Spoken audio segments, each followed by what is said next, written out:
Hello बच्चों, आज हम लोग बहुत इंपॉर्टेंट टॉपिक्स पढ़ने वाले हैं सेट्स के चैप्टर के अंदर। और क्या पढ़ेंगे हम लोग सबसेट्स पढ़ेंगे। Very important. सबसेट के साथ साथ पढ़ेंगे पावर सेट, फिर जो इंटरवल्स लिखते हैं हम लोग वो इंटरवल कैसे लिखते हैं, और साथ में यूनिवर्सल सेट। तो ये चार टॉपिक जो एक्सरसाइज से पहले हैं 1.3 से पहले, उसको हम लोग यहाँ स्टडी करेंगे और ये बड़े काम के क्योंकि बहुत जगह इस्तेमाल होंगे। तो चलिए बात शुरू करने से पहले एक छोटा सा रिमाइंडर कि आप इन वीडियो लेक्चर्स को सीरियल वाइज या सीक्वेंस में देखिएगा, जिससे सारे कॉन्सेप्ट्स बहुत ही आसान भाषा में आपको क्लियर होते जाएं, मैथमेटिक्स काफी आसान लगे और आप कमांड कर ले मैथमेटिक्स में। चलिए बात को स्टार्ट करते हैं तुरंत। ये रहा सेट्स का चैप्टर और पहला टॉपिक में बात करूं तो आता है सबसेट्स। अब सबसेट्स की जानकारी देता हूं, इससे पहले कुछ बात आपको बताता हूं। जैसा एनसीईआरटी में एग्जाम्पल भी दिया गया है, मान लीजिए एक सेट है X और वो सेट किसका है कि जो बच्चे आपके स्कूल में पढ़ते हैं, the set of all students studying in your school या स्टूडेंट्स इन योर स्कूल, यानी आपके स्कूल में जितने भी बच्चे पढ़ते हैं सब इसके अंदर शामिल हैं। अब आपका एक सेट Y ले लेते हैं कि आपके क्लास के बच्चे, set of all students studying in your class. ध्यान दीजिएगा इन शब्दों पर, मैं इसको दूसरे कलर से करता हूं। ये योर स्कूल लिखा है और ये आपका योर क्लास लिखा है।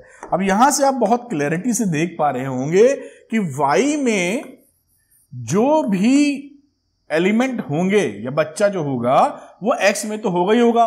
भाई अगर स्कूल की फोटोग्राफ बना दें समझाने के लिए, थोड़ी मस्ती हो रही की बात, और ये समझ लीजिए क्लासेस हैं आपके 3 हैं तो बहुत सारे, क्लास 1, क्लास 2, ये क्लास 11th चल रहा है, सेक्शन ए या जो भी बोल लीजिए, यहाँ पे 12th चल रहा है और यहाँ पे 9th चल रहा है, ये है क्लास। तो ये जो क्लास आपका 11th है, इसमें जो भी बच्चा पढ़ रहा है वो स्कूल में तो पढ़ ही रहा है, ये स्कूल है। देखिए बात समझ में आ रही है कि जो बच्चा क्लास 11th में है वो इस स्कूल में भी है, यानी कि all the elements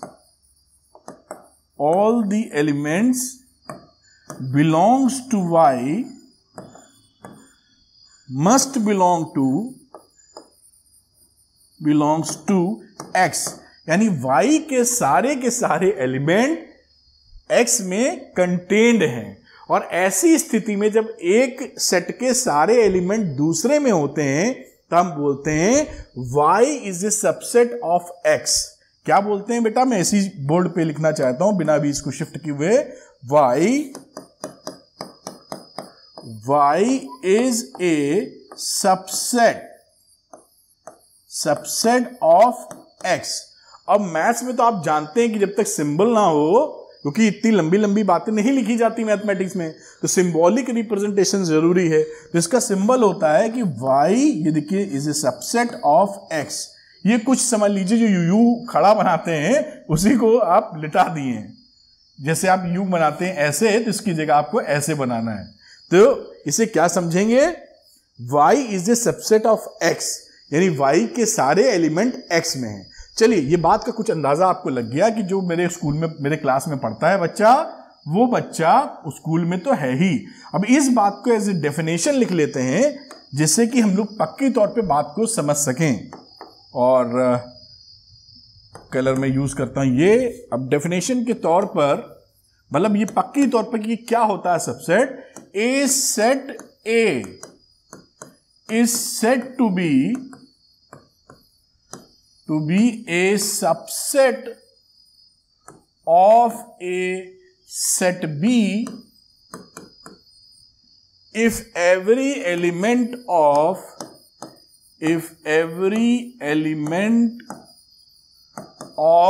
A is also an element of B, यानी कि जो भी एलिमेंट ए में है वो एलिमेंट सेट बी में होगा। और सिंबॉलिक रिप्रेजेंटेशन जैसे बात की थी कि अगर हमारा A is a subset of B लिखा, यानी A के सारे एलिमेंट B में हैं, तो हम ये क्या बोलेंगे? हम इसको बोलते हैं, ये तब पॉसिबल है इफ व्हेनेवर एक एलिमेंट छोटे लेटर से दिखाते हैं बिलोंग करे A को, देन B को भी उसको बिलोंग करना होगा। यानी देख रहे हैं A is a subset of B, अगर एक एलिमेंट A में है तो उसको B में भी होना होगा, तभी हम ये कह पाएंगे कि A is a subset of B। यानी A में जो एलिमेंट हैं वो B में होने जरूरी है। अभी मैं इसका एक गिनती वाला एग्जांपल भी दूंगा और भी एग्जांपल दूंगा, जैसे एग्जांपल दे ही देता हूं आपको, फिर देखते चलते हैं आगे क्या क्या इसका भाषा इस्तेमाल होती है।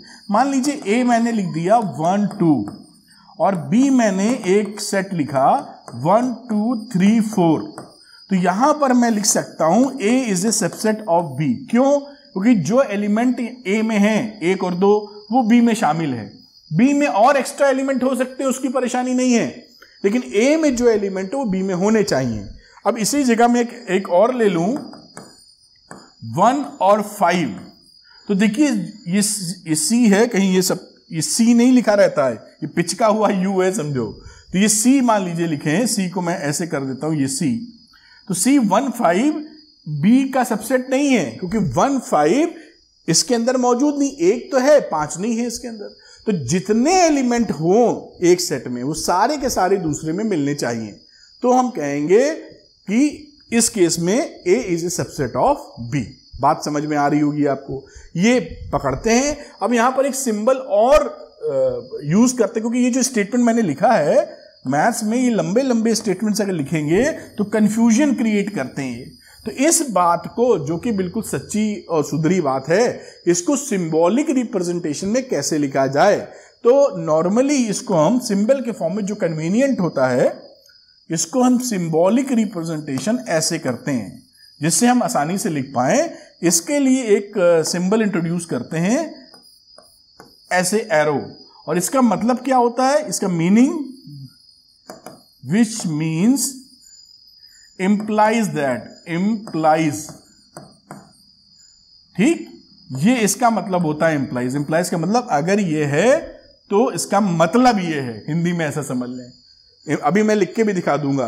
अब इस सिंबल को, अगर मैं इस सिंबल को, ये जो सिंबल है इसको हाईलाइट करना जरूरी है, जैसे इस पे ध्यान जाए आपका। ये सिंबल है, ये जो मैंने रेक्टेंगुलर ब्रैकेट बनाया इसको हाईलाइट करने के लिए बनाया है, सिंबल का पार्ट नहीं है। अब इस सिंबल के हिसाब से using the symbol implies that, या implies की बात कर रहा हूं, इसको लेके क्या लिख सकते हैं? इसको लिख सकते हैं A is a subset of B if A belongs to A। यानी अगर इसका A कोई एलिमेंट A में बिलोंग करता है तो implies that, मतलब ऐसा होना होगा कि B A आपका B को भी बिलोंग करे। तो ये जो ऊपर वाला स्टेटमेंट और नीचे वाला स्टेटमेंट है, बोथ आर एकदम बराबर, मतलब दोनों का मतलब एक ही है, बस मैथमेटिकल लिखने का तरीका है। तो नॉर्मली ऐसे लिखा जाएगा बहुत जगह, आपको समझ में आना चाहिए कि इसका मीनिंग क्या है। तो A is the subset of B if A, ये क्या है? एलिमेंट है, जिसको मैं, जैसे कहीं से कोई बच्चा कंफ्यूज ना हो, आपने पहले की वीडियो देखे होंगे, देखिए सीरियल वाइज, तभी मजा आएगा। ये एलिमेंट है और ये आपका सेट है। तो एलिमेंट्स को हम लोग छोटे अल्फाबेट से लिखते हैं और सेट्स को हम लोग बड़े अल्फाबेट से लिखते हैं, ऐसे लिखने का ट्रेडिशन है। अब ये जो लिखा गया है इसको पढ़ेंगे क्या? अब इसको अगर मैं रीड आउट करूं या पढ़ना चाहूं तो मैं लिख सकता हूं यहां पर कि इसको रीड आउट, इसको हम लोग रीड कर रहे हैं, कैसे रीड करना है, ठीक। अब रीडिंग करने में क्या करेंगे? A is a subset of B, इसे लिखेंगे A is a subset of B if A is an element of A set है, implies that हमारा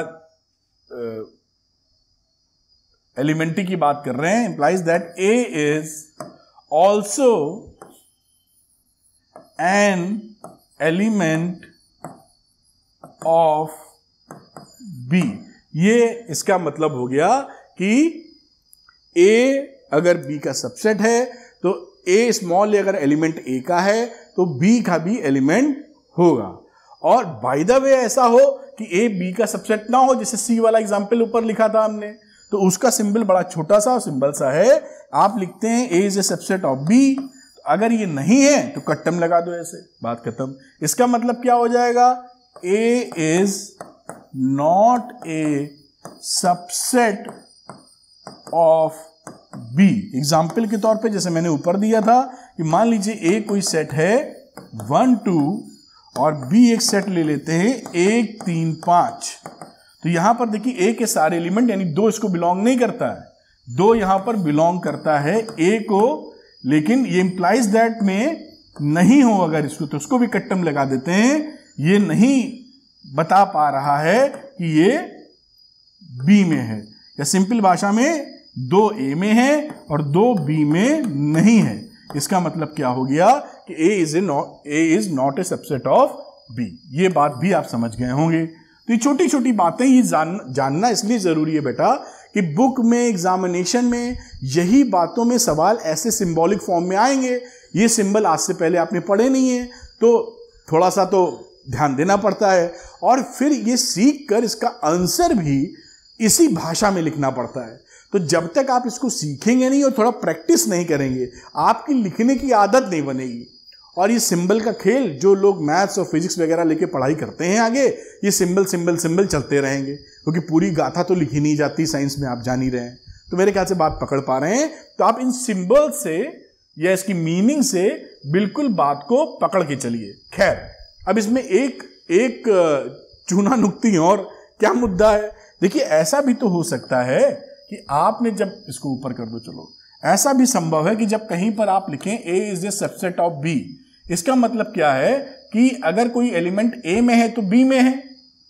जैसे यहां मैं लिखूं गिनती तो पकड़ोगे, जैसे मैं लिखता हूं 1 2, यहां पर एक मैंने सेट लिखा 1 2 3, तो आप बेहिचक यहां कह सकते हैं ए इज, ये ट्रू है इस समय, इसको देखते हुए it is true, A is a subset of B. बिल्कुल ठीक बात है।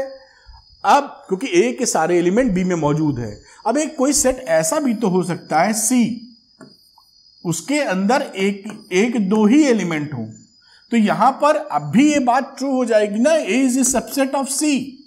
ये सी है, मैं डी लिख दूं जिससे कि कंफ्यूजन ही ना रहे कि सी कौन सा है डी कौन सा है, तो ये मैं इसको डी लिख देता हूं। तो A is a subset of D. बात पकड़ में आ रही है भाई, ए में जो एलिमेंट है वो डी में मौजूद है, तो A is a subset of D आप कह सकते हैं। अब साथ साथ यहां क्या घटना घट गई कि डी का भी एलिमेंट ए में मौजूद हो गया। अब यहां पर तो भाई डी का भी एलिमेंट जो भी है ए में मौजूद है, तो D is also a subset of A. अगर ऐसी सिचुएशन खड़ी हो जाए कि ए डी का सबसेट है और डी ए का सबसेट है, तो इन दोनों का मतलब इंप्लाइज दैट आप समझ चुके हैं। इनका मतलब इंप्लाइज दैट क्या हो जाता है कि दोनों सेट इक्वल सेट्स हैं।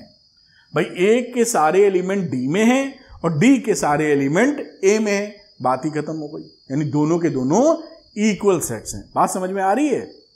अब कुछ बातें और, अब यहां पर ये जो सिंबल लिखते हैं, यहां पर इस सिंबल का नोटिफिकेशन एक दूसरे तरीके से भी करते हैं, वो दिखाता हूं आपको। जैसे लिखूं ए इज ए सबसेट ऑफ, इस केस में डी लिखा था तो मैं डी ही का इस्तेमाल कर रहा हूं। A is a subset of B and D is a subset of A, बात बराबर है।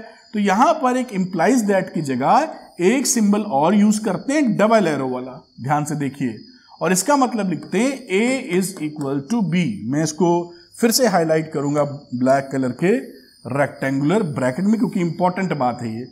अब इसका मतलब क्या हो गया, इस वाले सिंबल का मतलब क्या है, ये सिंबल का ये टू वे इंप्लीकेशन होता है, मतलब टू वे इंप्लीकेशन। क्या मतलब है बता रहा हूं, एकदम आसान होता है। मतलब अगर ये है तो ये होगा और ये है तो ये होगा। शब्दों में if and only if and only if, ये इसका मीनिंग है, इफ एंड ओनली इफ। और ब्रीफली इसको क्या बोलते हैं शॉर्ट में, IFF, एक एफ की जगह 2 एफ लिख देते हैं, थोड़ा ऊपर कर देना चाहिए मुझे। इफ मतलब केवल तभी और तभी, ये जब होगा तो ये होगा और ये होगा तो ये होगा, तो इसका मतलब है ये केवल तभी और तभी होगा जब A = B हो। बात समझ में आ रही? इसे बोलते हैं 2 वे इंप्लीकेशन, ये 1 वे इंप्लीकेशन है, दोनों एरो बन गया ना, ये होगा तो ये सच है, ये होगा तो ये सच है। तो इसको क्या बोल देंगे मैथमेटिक्स में, इफ एंड ओनली इफ, या IFF से रिप्रेजेंट करेंगे। तो इन बातों पर ध्यान देने की आवश्यकता है, इसको इग्नोर नहीं कर सकते आप, क्योंकि इसका इस्तेमाल करेंगे और पता भी हमको होना चाहिए। ठीक है, बात को एक कदम और आगे लेके चलते हैं। अब यहां पर देखिए क्या है, यहां पर जब सबसेट की हम बात करते हैं तो सबसेट में आप देखें तो जो सेट खुद का होता है वो अपने का सबसेट होता है। यानी जो, जैसे मैंने लिखा था A, अगर मैंने 1 2 लिखा है तो A 1 2 लिखा है तो A is a subset of A, खुद का सबसेट है। तो हमेशा एवरी सेट, ये इंपॉर्टेंट पॉइंट है, वेरी इंपॉर्टेंट के नाम पर आप नोट कर लीजिए, एवरी सेट, जैसे कि यहां सेट A अपने का सबसेट था, तो आप क्या लिख सकते हैं कि every set is a subset of itself, every set is a subset of itself। यानी जैसे यहां पर A is a subset of A लिखेंगे तो this is absolutely fine, क्योंकि A के सारे एलिमेंट A में मौजूद है। अब उसके बाद दूसरा इंपॉर्टेंट पॉइंट क्या आता है, फाई, या जिसे आप एम्प्टी सेट बोलते हैं, जिसे आप नल सेट बोलते हैं, जिसे आप वॉइड सेट बोलते हैं, ये मतलब सबके एक ही हैं, क्योंकि इसमें कोई एलिमेंट ही नहीं है। तो ये जो फाई होता है या नल सेट होता है, ये सभी का सबसेट होता है। यानी आप आराम से कह सकते हैं इस सिंबल के अनुसार कि phi is a subset of A, क्योंकि फाई सबका होगा, ए का ही नहीं, इसमें एलिमेंट ही नहीं है। तो यहां पर आप लिख लीजिए phi is a subset of all subsets, या every set, subset of every set. तो ये बात आपको ध्यान रखनी होगी कि सेट अपने का सबसेट होता है और फाई या नल सेट सबका सबसेट होता है, मतलब वो सभी सब सेट आपको मिलने वाला है। ये बात अंदाजे के तौर पे लगी होगी। अब कुछ एग्जांपल्स और लेते हैं, जैसे बात और मजबूती से पकड़ में आ जाए। ये इंपॉर्टेंट है, इसको जरूर से दिमाग में नोट कर लीजिए एकदम, कि खुद का अपने का सबसेट और फाई हमारा सभी का सबसेट।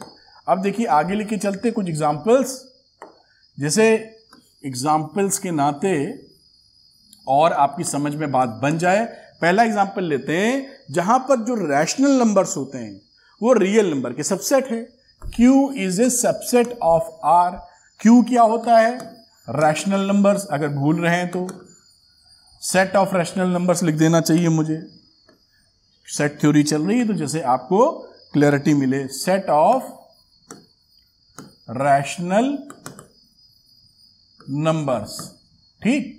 और R तो आप जानते ही set of real numbers, set of real numbers. ये बात हो गई, बात समझ में आ रही है ना भाई।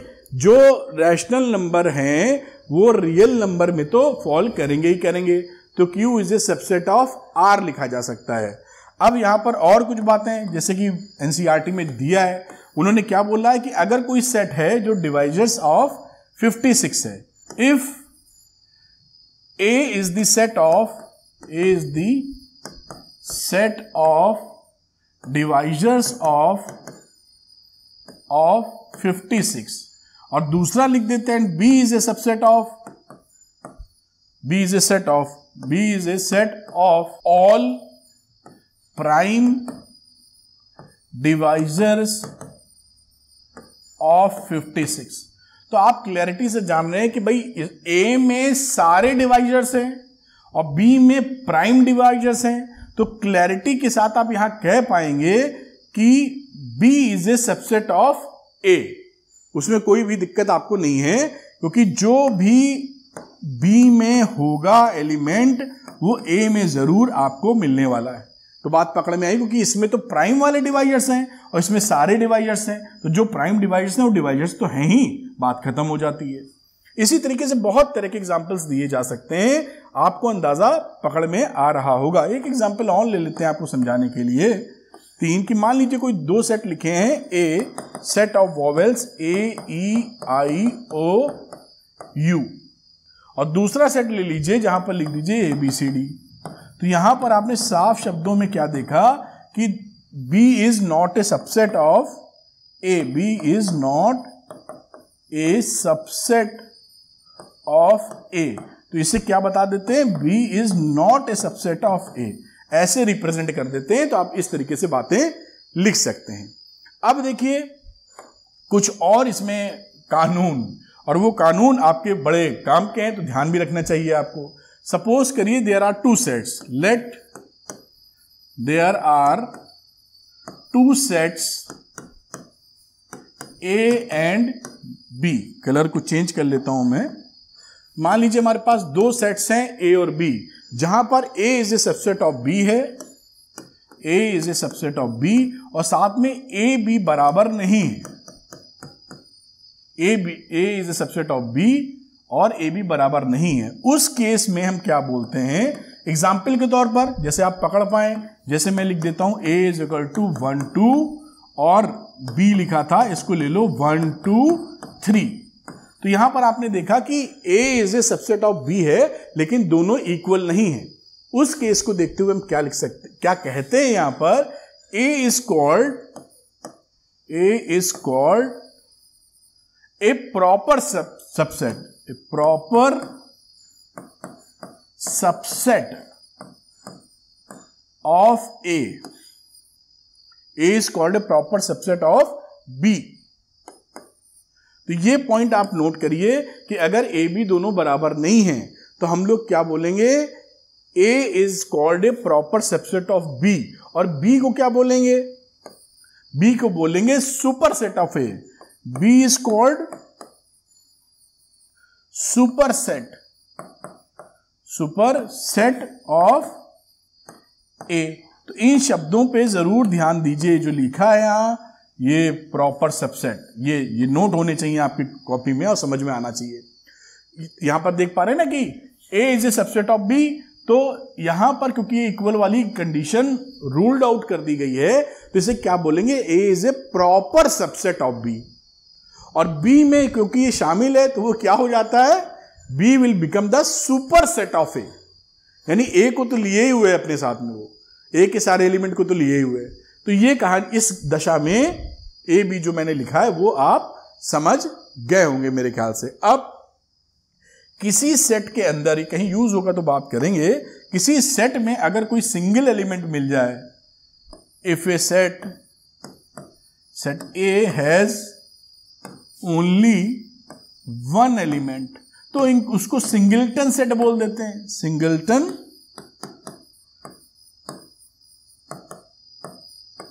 सेट। जैसे कि A इज इक्वल टू लिख दूं मैं 2, तो इसमें एक ही एलिमेंट है ना, देयर इज ओनली 1 एलिमेंट, तो ये क्या सिंगलटन सेट है।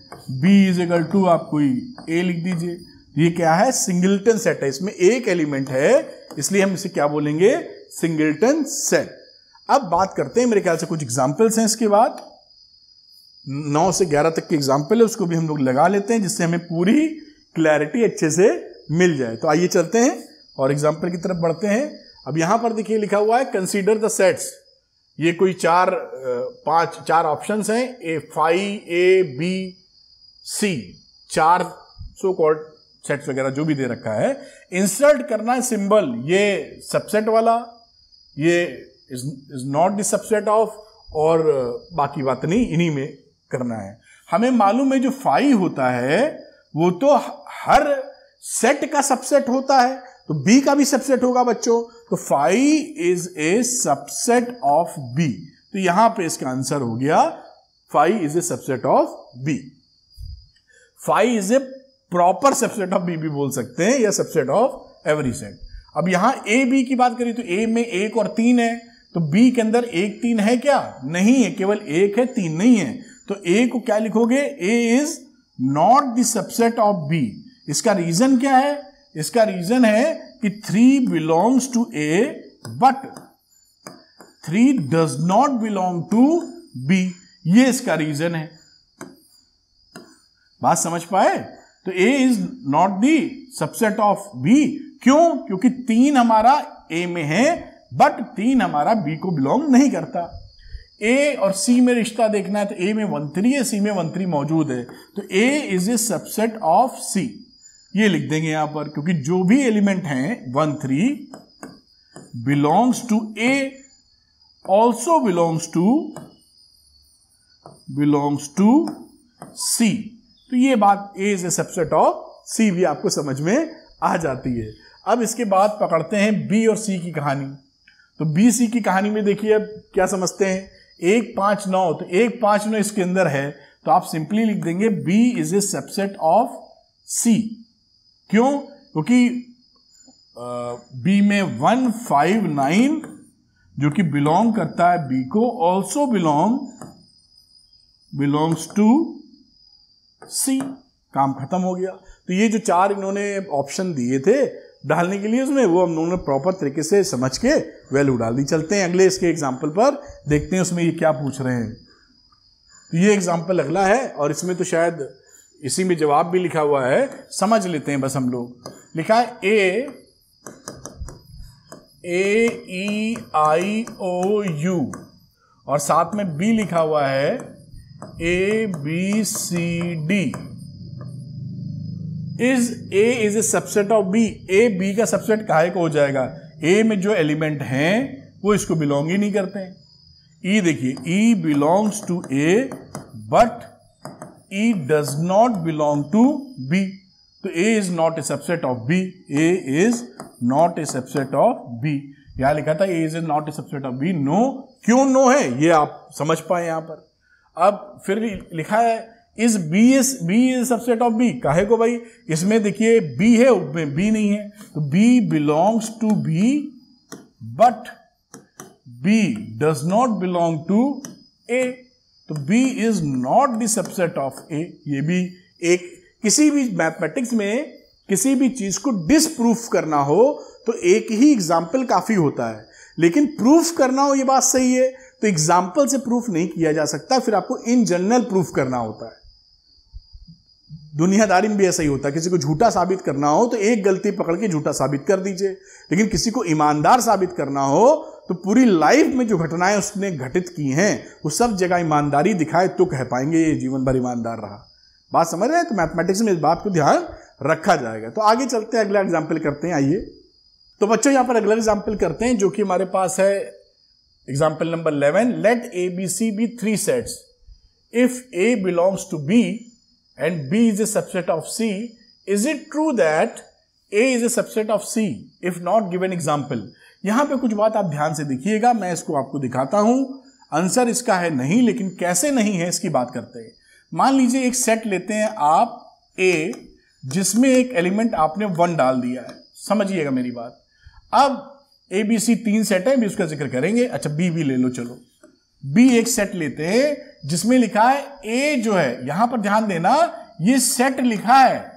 एलिमेंट के लिए हम लोग स्मॉल लेटर यूज करते, अगर एलिमेंट लिखते तो स्मॉल ए लिखते। अगर ये पूरी सेट यानी पूरा सेट B में बिलोंग करता है, तो पूरा सेट बिलोंग करने का मतलब क्या है कि सेट इसका एलिमेंट हो गया है। यानी मैं B में जब लिखूंगा इसको एक एलिमेंट मान के ऐसे ब्रैकेट लगाऊंगा, ये इस समय एक एलिमेंट है। बात समझ में आई? और फिर मैं एक और ले लेता हूं 2 और 3, तो दिस 1 इज ए एलिमेंट। ये 1 is a element of B। बात पकड़ पा रहे हो ना? क्योंकि इसमें बोला है कि सेट ही उसका एलिमेंट है, तो ये पूरा सेट एलिमेंट के तौर पे अंदर चला गया। ले देखिए, अब B में 2 ही तक लो, C में और लेना है तब बात कर लेंगे। तो इसको हटाने के लिए यहां कुछ करना पड़ेगा, तो इसको भी, तो मैं इसको, अरे तेरी, तो अब इसको वापसी करना बड़ा मुश्किल रहता है। अब चलिए इसको शिफ्ट करता हूं थोड़ा, कोई ऑप्शन इसको मिलेगा नहीं, बस शिफ्टिंग का ही मिलेगा, तो कुछ भी कर लेंगे वो आएगा नहीं। यहां से पकड़ते हैं हम लोग।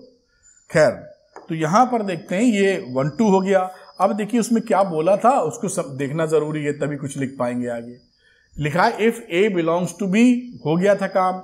अब लिखा है बी सी का सबसेट है, तो बी सी का सबसेट है, तो आप सी में क्या करना होगा, सी जो हम सेट मानेंगे उसमें बी के एलिमेंट तो डालने ही होंगे, तो ये हमने एलिमेंट 2 डाल दिया और एक और एलिमेंट डाल दिया 3, सी बन गया। अब ये कह रहा था कि ये बताओ हमको कि क्या ए सी का सबसेट है, तो आंसर है इसका नहीं। क्यों? क्योंकि यहां पर देखिए A is not a subset of C. ध्यान क्या रखना है, यहां पर एलिमेंट 1 है इसमें ए में, यहां पर ये एलिमेंट 1 नहीं है, ये पूरा सेट है। या समझ रहे हैं ना, यहां पर 1 does not belong to C, set of 1 belongs to C, ये कहानी है। तो A is a subset of C नहीं है, A is not the subset of C, क्योंकि जो 1 है ये 1 इसमें मौजूद नहीं। अगर सी में ऐसे लिखते हैं हम 1 2 3, तो हम कह देते ए is a subset of C, क्योंकि 1 हमारा मौजूद होता। यहां पर तो एलिमेंट है ए का 1, लेकिन यहां 1 थोड़ी मौजूद है, या तो पूरा सेट ही मौजूद है, तो यहां पर 1 इसको बिलोंग नहीं करता है। इस 1 does not belong to C. क्या बिलोंग करता है? Set as a element belong करता है सी को। मेरे ख्याल से मैं हर एंगल से बताने की कोशिश कर रहा हूं कि इस पे ध्यान आपका चला जाए, तो आप देख पाए इस एग्जांपल से कि A is a subset of C नहीं होगा। आगे चर्चा करते हैं और देखते हैं क्या टॉपिक हमारे पास है। अब ये subsets of set of real numbers, ये बड़ा इंपॉर्टेंट है लेकिन बहुत सरल है।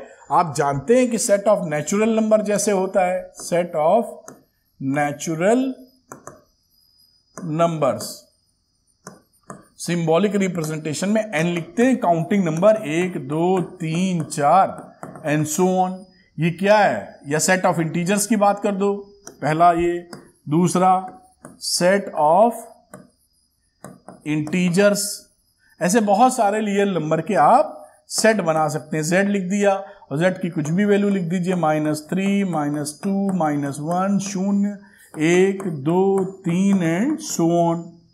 Set of rational numbers, set of rational number जिसे नॉर्मली क्यू से रिप्रेजेंट हम लोग करते हैं, क्यू से करते हो तो अब रैशनल नंबर के लिए आपको स्टेटमेंट देना पड़ जाएगा सेट बिल्डर फॉर्म में। तो आप क्या लिख सकते हैं, the set of all x such that x is equal to p by q where p and q are integers and q is not equal to 0। इस तरीके से आप रैशनल नंबर्स को रिप्रेजेंट कर सकते हैं। इसी तरह का इर्रेशनल नंबर का रिप्रेजेंटेशन, जब ये क्या है, सारे ये रियल नंबर के सबसेट्स हैं। ये जो हम पढ़ रहे हैं क्या हैं, ये रियल नंबर्स के सबसेट्स हैं। ये पढ़ नहीं ना पढ़ के पढ़ा क्या रहे हैं सर, तो ये जो लिखते जा रहे हो रियल नंबर के सबसेट है। इसमें और आप देख सकते हैं, देखिए इसको थोड़ा सा मुझे ऊपर ले जाना चाहिए। इर्रेशनल को हम लोग कैसे लिखते हैं, देखिए इर्रेशनल नंबर्स, इसको नॉर्मली हम टी से रिप्रेजेंट करते हैं, टी से। और क्या लिखते हैं, x the set of all x, x belong करे रियल नंबर को और साथ में रैशनल नंबर को ना बिलोंग करे, रैशनल नंबर को ना बिलोंग करे। ठीक, तो ये टी क्या है, सेट ऑफ इर्रेशनल नंबर्स, जो कि रियल नंबर तो हैं लेकिन रैशनल नंबर नहीं है। रैशनल नहीं है तो रैशनल होंगे अगर ये रियल नंबर है। ये भी एक सेट हो गया। इसमें आप कौन कौन से एलिमेंट ले सकते हैं, आप पहचानते हैं, जैसे √2 है, √3 है, पाई है, जो भी इर्रेशनल नंबर्स होते हैं सब टी के एलिमेंट्स कहलाएंगे। बात पकड़ में आ रही होगी। अब यहां पर लिखना चाहें तो क्या लिख सकते हैं, n is a subset of, जो नेचुरल नंबर है किसका सबसेट है, देखिए z का। z क्या है, इंटीजर्स सारे, और इंटीजर्स कैसे हो गए, सारे के सारे रैशनल नंबर्स हो गए। तो ये देखिए इस तरह से समझा जा सकता है। और बात समझो, जो रैशनल नंबर्स हैं उस सबसेट है रियल नंबर के, ये भी बात समझ में आ गई। इर्रेशनल नंबर भी सबसेट है रियल नंबर का, और अगर नेचुरल नंबर की बात करें वो सबसेट नहीं है इर्रेशनल नंबर का, नेचुरल नंबर। तो ये कुछ वैल्यूज हैं, कुछ सबसेट्स के सिंबॉलिक रिप्रेजेंटेशन है जो आपके दिमाग में आने चाहिए। अब अगली बात कर देते हैं कि आखिर हम नंबर्स को क्लोज्ड और ओपन इंटरवल में कैसे रिप्रेजेंट करते हैं, इसको भी समझ लेते हैं। मेरे ख्याल से अलग से मैंने टॉपिक हेडिंग डाली है, intervals as subset of R. अब सबसेट हमने पढ़े थे आर के, उसमें इंटरवल्स कैसे लिखते हैं। देखिए कहीं पर अगर वैल्यू लिखी है कि x such that x a से बड़ा है और b से छोटा है, तो ये एक सेट है। मान लीजिए कि आपने लिखा the set of all x such that x is greater then and smaller than b। ऐसी सिचुएशंस में हम इसको बोलते हैं ये ओपन इंटरवल है। क्यों ओपन इंटरवल, अभी मैं समझाता हूं आपको।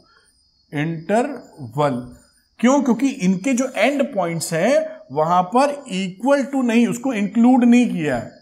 ये नंबर कौन से, x is the number between a b, x is the number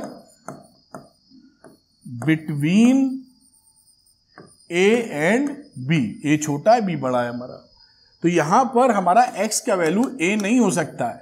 अगर हम a की बात करेंगे तो इक्वल टू का साइन ऐसे लगाएंगे, फिर तब हमारा ये क्लोज इंटरवल बनेगा। तो यहां इक्वल टू नहीं, इसके बीच का बिटवीन शब्द का इस्तेमाल किया गया है। तो ऐसे में हम लोग क्या बोलते हैं, ये ओपन इंटरवल है। और इसको ये जो इतना लिखना पड़ रहा है, हम सिंपली क्या डिनोट करते हैं, a, b, और ये एक स्मॉलर ब्रैकेट से इसको रिप्रेजेंट कर देते हैं। इसका मतलब क्या है, वही ये है ओपन इंटरवल। अगर कहीं लिखा है x belongs to a b, तो यही मतलब है ऊपर।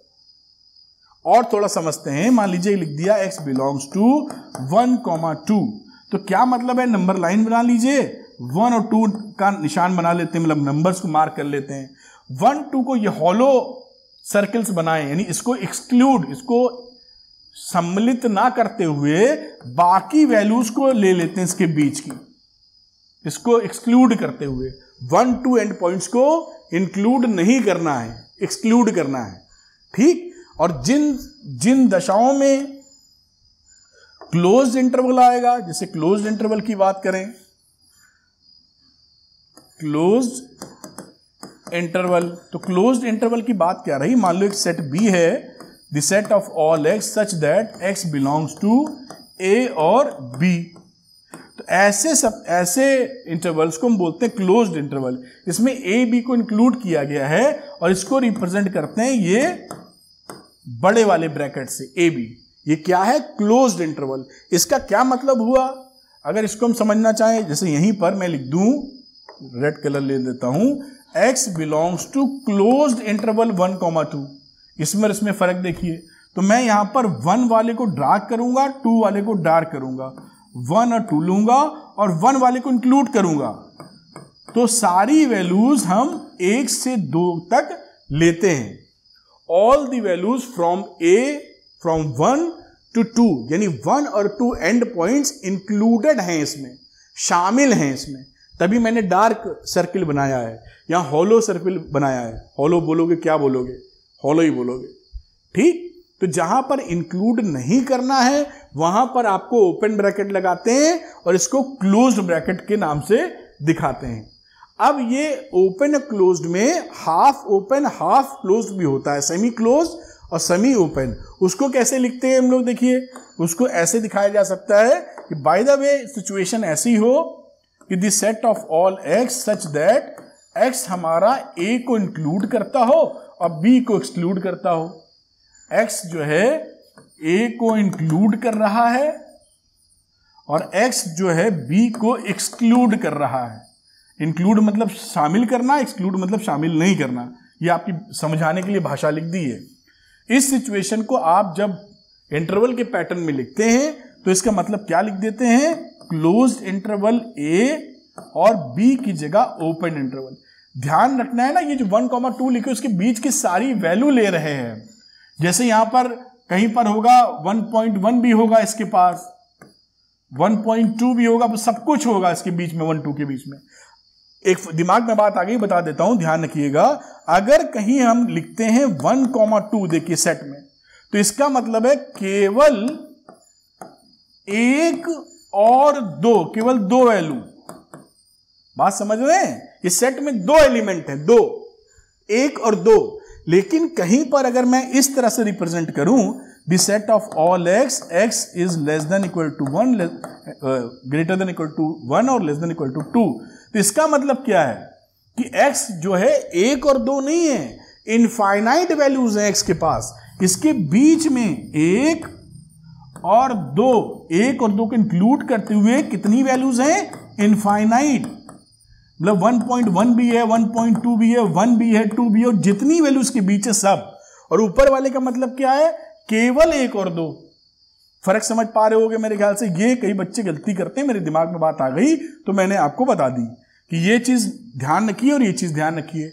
अगर ऐसे लिखा है इसका मतलब 1 और 2 है, और इसी का शॉर्ट फॉर्म अगर मैंने 1,2 लिख दिया है तो इसका मतलब 1 और 2 नहीं है, इसका मतलब यही है। मेरे ख्याल से बात पकड़ पाए होंगे आप, ठीक है। अब ये जो सेमी क्लोज इंटरवल लगाते हैं, ये सेमी क्लोज कहीं भी लिख सकते हैं। इसका मतलब क्या है कि ए को इंक्लूड किया, बी को इंक्लूड नहीं किया। अब जैसे एग्जाम्पल के तौर पर मैं यहां पर लिख दूं this set of all x, एक एग्जाम्पल लेता हूं, this set of all x such that x is greater than 2, equal to 2 और लेस देन 2। ये सेमी क्लोज्ड है, यानी 1 को इंक्लूड किया, 2 को एक्सक्लूड किया, काम खत्म। यानी यहां पर बनाओ तो 1 पे डार्क सर्किल अपने दिमाग में बना लो, और ये 2 नंबर का होलो, तो 1 को इंक्लूड करना और इसके बीच की सारी वैल्यू और 2 को छोड़ देना, ये इसका मतलब है। यही काम इस तरह से भी हो सकता है कि this set of all x such that 1 और 2 को इंक्लूड कर लिया इस एंड पर, तो यहां पर लिखोगे 1,2, इधर क्लोज्ड इधर सेमी क्लोज्ड, समझ रहे हो। और इसको बनाते वक्त क्या करोगे, यहां पे नंबर लाइन बनाई, ये 1 का होलो बनाया और ये 2 का बना लो डार्क, और यहां से आप शुरू कर दो 1 को छोड़ते हुए और 2 को इंक्लूड करते हुए। ये इसका ये सेमी क्लोज इंटरवल्स हो गए।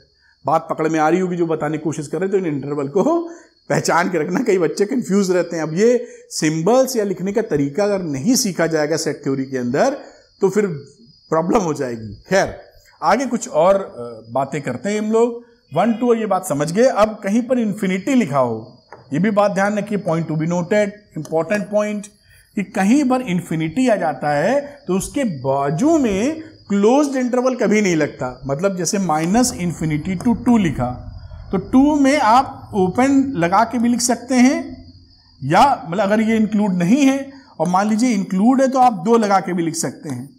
लेकिन कभी अगर आप ऐसे लिख देंगे -2,2 ओपन, दिस इज रॉन्ग। क्यों? क्योंकि -∞ को इंक्लूड नहीं कर सकते, नंबर होता ही नहीं है, मैंने आपको बताया, it is a symbolic representation. तो जब भी -∞ या +∞, जैसे 2 से लेकर इंफिनिटी प्लस तक जा रहे हैं, तो यहां हमेशा ओपन ब्रैकेट आएगा, यहां जो मन चाहे ब्रैकेट आ जाए। +∞ या -∞ लिख रहे हैं तो दोनों जगह आप ओपन ब्रैकेट लगाएंगे। कहने का सिंपल मतलब यही है कि +∞ या -∞ जहां लिखेंगे उसके बाजू में ओपन ब्रैकेट ही रहेगा, उसको एक्सक्लूड नहीं किया जाता है। समझ गया होगे मेरे ख्याल से। अब जैसे यहां पर ये वैल्यू लिखी है तो उसका मतलब क्या है कि -∞ से नंबर आ रहा है और 2 को छोड़ दो, ये सारे नंबर डॉट डॉट सबको लेते लेते यहां तक पहुंच गए, इसका मतलब। और इसका मतलब बात करोगे तो 2 को हमने इंक्लूड कर लिया है, और ये कहां तक जा रही है नंबर लाइन, इन्फिनिटी तक। 2 को इंक्लूड करके डैश डैश डैश आगे चलता चला गया। लेकिन इन्फिनिटी के बाजू में हमेशा बाजू में ओपन इंटरवल रहेगा, इन्फिनिटी के साथ वाला। मेरे ख्याल से मैं पूरी चीज आप तक पहुंचा पा रहा हूं, काफी मैं केयरफुल हूं बात करने में, जैसे आपको समझा सकूं। फिर भी 2 में इंक्लूड और एक्सक्लूड लगा सकते हैं, लेकिन जहां इन्फिनिटी होगा उसका साथी कौन होगा, ओपन इंटरवल। कभी भी इन्फिनिटी चाहे वो प्लस हो या माइनस हो, क्लोज्ड इंटरवल इन्फिनिटी के साथ नहीं आएगा। मेरे ख्याल से बात आप पकड़ लिए होंगे, और मैंने सारे रिप्रेजेंटेशन आपको करके दिखा दिए। अब अगला एक टॉपिक आता है पावर सेट। तो ये देखिए, ये भी बड़ा इंपॉर्टेंट है, कई जगह पूछा जाता है। तो पावर सेट क्या होता है? बहुत सिंपल सी बात है, ये subset, it is a subset of all the elements of A set. ठीक, क्या मतलब है? देखिए दिखाते हैं। मान लीजिए हमारे पास एक सेट है 1,2, तो पावर सेट को कैसे रिप्रेजेंट कर सकते हैं? जैसे लिखेंगे पावर सेट ऑफ ए, तो इसका मतलब है PA, ऐसे इसको लिखते हैं।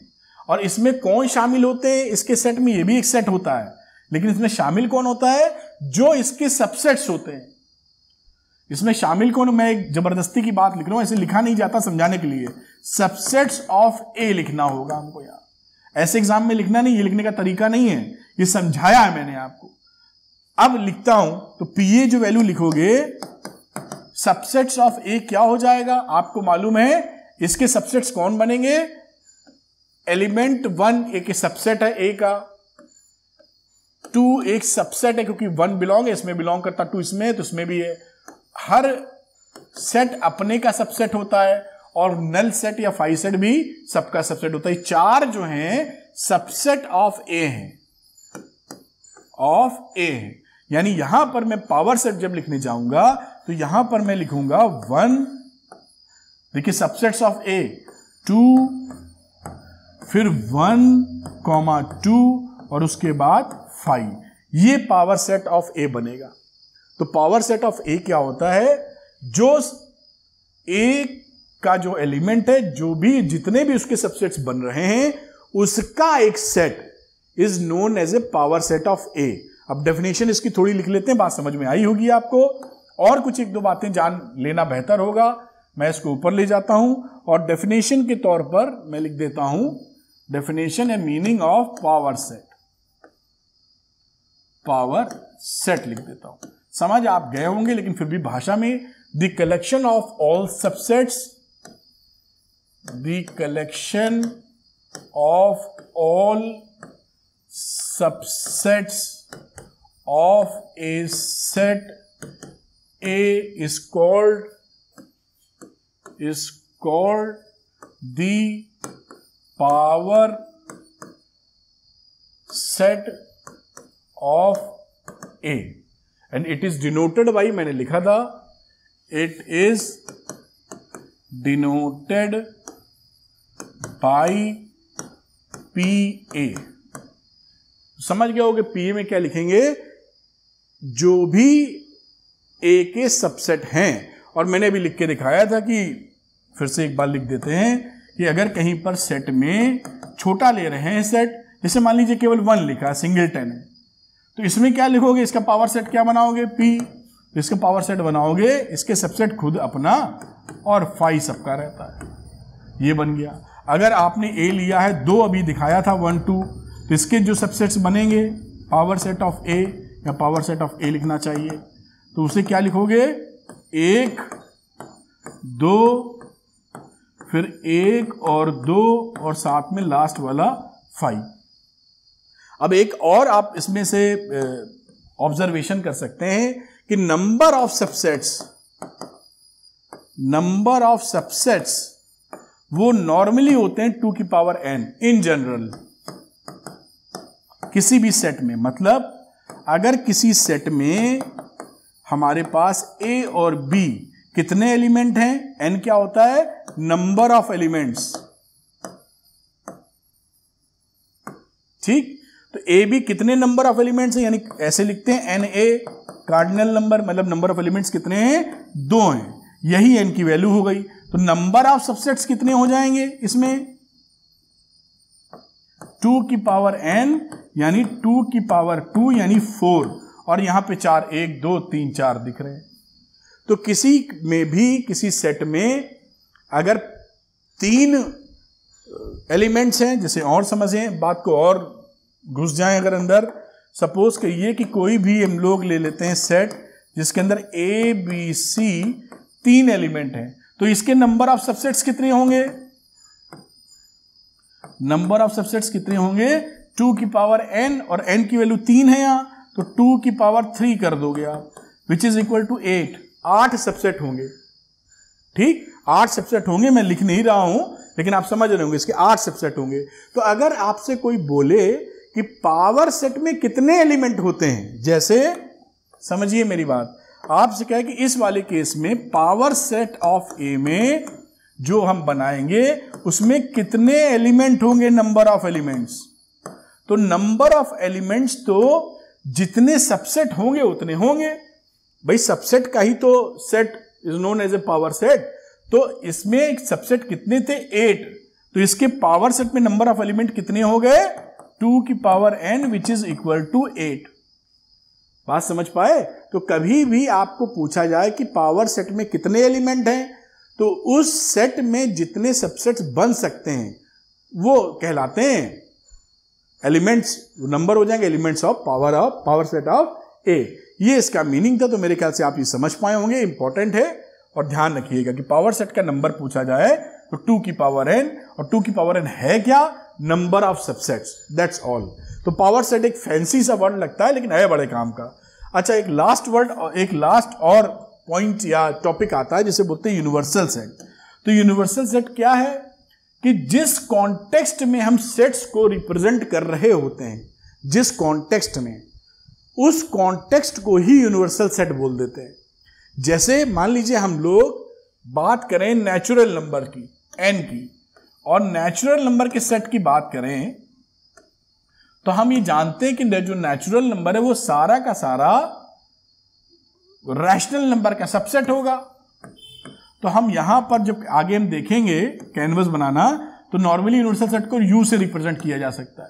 तो यूनिवर्सल सेट को इस समय हम रैशनल नंबर ट्रीट कर सकते हैं, क्योंकि हम जो कॉन्टेक्स्ट यूज कर रहे हैं सारी बात रैशनल नंबर के अंदर ही करने वाले हैं। तो एक कैनवस, कहीं पे पेंटिंग करते हैं जैसे ना, मान लीजिए चित्रकारी करते हैं, यहाँ पे फोटो बना रहे हैं, तो एक आपको कैनवस चाहिए होता है ना, कपड़ा कागज जिसपे ड्रॉ करते हैं, उसी के ऊपर ड्रॉ करेंगे। तो ये जो कैनवस है, ये कैनवस का जो सेट है उसी को हम बोलते हैं यूनिवर्सल सेट, उसके अंदर ही सब कुछ होता है। तो अगर यहाँ पर नेचुरल नंबर के सेट हम बना रहे हैं, ये मान लीजिए नेचुरल नंबर का पहला सेट, दूसरा सेट, तो बनेगा इस टुकड़े के अंदर ही ना, तो इस कॉन्टेक्स्ट में ही बात हो रही है, तो आप रैशनल नंबर लिख दो। अगर इसके अलावा इस रैशनल नंबर के साथ साथ आप ये भी कह सकते हैं कि हमारा यूनिवर्सल सेट इस समय क्या है, रियल नंबर का सेट है। ये यूनिवर्सल सेट क्या है, रियल नंबर, क्योंकि रियल नंबर के अंदर हम लोग is also subset of real number. बात करेक्ट कर पा रहे होंगे। अब रियल नंबर के अंदर जितने भी रियल नंबर है उसका कुछ भी सेट बनाते रहो। ये वेन डायग्राम की फोटो बना रहे हैं, आगे हम लोग पढ़ेंगे। तो जिस कॉन्टेक्स्ट में आप बातचीत कर रहे होते हैं वो पूरा कॉन्टेक्स्ट आप क्या कहलाता है, यूनिवर्सल सेट। यानी जो कुछ भी पिक्चर, जैसे कि आप किसी की पेंटिंग कर रहे हैं तो जो कैनवस है, कैनवस के बाहर पेंट करेंगे तो कोई मतलब ही नहीं रहा। तो कैनवस पे जो पेंटिंग कर रहे हैं, वो जो कैनवस हुई उसे बोलते हैं यूनिवर्सल सेट। अब वो किस कॉन्टेक्स्ट में बातचीत चल रही है, जैसे मान लीजिए कई तरीके से बातचीत की जा सकती है। जैसे कि ह्यूमन पॉपुलेशन की आप स्टडी कर रहे हैं, लोगों की कोई, तो वो इस दुनिया में रहने वाले जो लोग हैं वो यूनिवर्सल सेट हो गए। किसी दूसरे अंतरिक्ष यात्री की तो बात, दूसरे मंगल ग्रह की तो बात नहीं करेंगे। आपके स्कूल की कुछ कहानी चल रही है कि सेक्शन 12th 11th ए वाले बच्चे अच्छे हैं कि 11th बी वाले अच्छे हैं, तो आपके लिए क्या हो सकता है यूनिवर्सल सेट, 11th क्लास हो सकता है, ABC सेक्शन में ही खेल रहे हैं। या आपके यहाँ ये हो गया कि कौन सा क्लास मेरिटोरियस ज़्यादा है, चाहे वो 11th हो, चाहे वो 12th हो, चाहे वो 10th या कुछ भी हो। तो आप कह सकते हैं कि आपके उस स्कूल का जितना बच्चा है वो यूनिवर्सल सेट हो गया। उसमें से बच्चे, क्लास मतलब क्लास की बात कर रहे हैं तो क्लास, तो क्लास यूनिवर्सल सेट हो गया। उसमें से 11th क्लास सबसे बढ़िया है कि 10th सबसे बढ़िया मेरिटोरियस है या 12th वाले हैं, वो बात हो गया। तो जिस कॉन्टेक्स्ट में बात की जाएगी, जिस कैनवस पे आपको रंगाई पुताई करनी है, उस बात को समझना है। मेरे ख्याल से आप कनेक्ट कर पा रहे होंगे। अब मान लीजिए मैं लखनऊ से बात कर रहा हूं, अगर मैं यहां पे कोई चर्चा करूं कि लखनऊ में सबसे बेहतर स्कूल कौन सा है, तो लखनऊ क्या हो गया, यूनिवर्सल सेट हो गया। भाई इसी के अंदर ही तो स्कूल ढूंढ रहे हैं हम लखनऊ के अलावा कानपुर या इलाहाबाद या वाराणसी थोड़ी जा रहे हैं, या दिल्ली या बॉम्बे थोड़ी जा रहे हैं। तो जो जहां से बात की, इंडिया की बात कर दी जाएगी तो इंडिया कैनवस हो जाएगा। It is totally to the context, in reference to the context, कि किस बात में बात की जा रही है। अब कोई वैक्सीन ढूंढा जा रहा है, कोई वैक्सीन बनाया जा रहा है, तो वैक्सीन मान लीजिए पूरे वर्ल्ड के लिए बन रहा है, तो उस समय पूरे वर्ल्ड की ह्यूमन बींग्स पॉपुलेशन वो क्या हो गई, यूनिवर्सल सेट हो गई। मेरे ख्याल से बात समझ गए होंगे। तो ये मेरे ख्याल से वीडियो लर्निंग से भरा रहा होगा, कॉन्सेप्चुअल क्लैरिटी और हर पॉइंट को मैंने एक्सप्लेन किया है जिससे आसान भाषा में आप सीख सकें। बस आपको करना इतना है कि इन वीडियो लेक्चर्स को सीरियल वाइज या सीक्वेंस में एक के बाद एक देखना है, जिससे फायदा क्या होगा कि चीजें बहुत सरल लगने लगेंगी, आपका कमांड आ जाएगा, हर कॉन्सेप्ट क्लियर हो जाएगा और प्यार से आप सवालों को निकाल लेंगे। Thank you very much, wish you all the best.